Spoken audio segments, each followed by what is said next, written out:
Now, this nonsense about the New South Wales Premier and the Nazi dress-ups is about the most pathetic and confected political scandal I've ever seen. This is about a fancy dress party 20 years ago. It's fancy dress. It's a dress-up. It's not an endorsement. In Canada, the global lefty hero Justin Trudeau did blackface more than once. Is he a racist? People go to fancy dress as murderers, as terrorists, serial killers, Ku Klux Klansmen, soldiers, and yes, even Nazi soldiers. People are silly. Fancy dress parties are designed to be just that. They are deliberate silliness.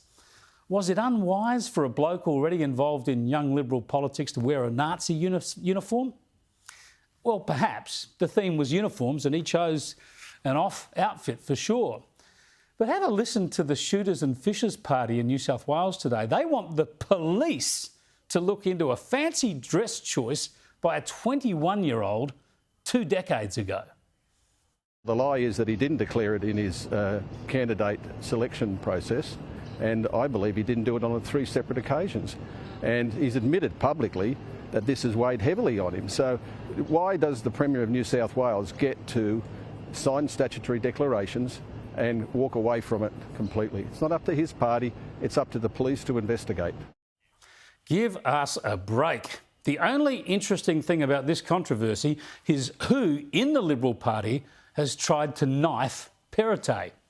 And as the New South Wales Premier made a big roads announcement yesterday to try to shift the debate, the Australian's Johannes Leek gave us another terrific laugh at how foolish all this is. Hier ist mein Autobahnprojekt is the speech bubble Johannes gave Perrottet for that announcement. Careful, Johannes, they'll be after you too. But are Nazis beyond satire? Of course not. This is how we deal with evil, horrible evil, and the trauma of the past. Sometimes we mock it, as all sorts of plays and movies and TV shows have done over the years, like this one that we all grew up with. Capturing those underground leaders is quite a feather in your cap, eh? Thank you, General. Of course, it doesn't mean as much now, Now that the war is over. The what is what? The war. It's over. The war is over. That's right, General. Haven't you heard? No. And neither have the Americans. They bombed Berlin just 1/2 hour ago. You mean the war isn't over? Of course it is not over. Gee, Hochstetter, what a bad break. And after you let those 4 underground prisoners go. But you made a lot of friends for the Gestapo.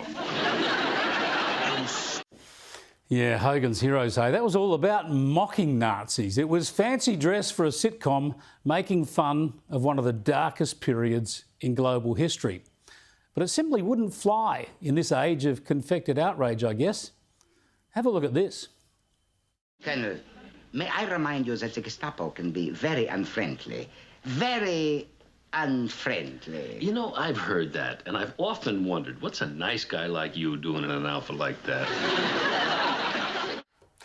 Oh, the irony, hey? Well, it was ironic in that show, but those asking why a nice bloke like Perrottet dressed up like this 20 years ago are not being ironic at all. Time to move on.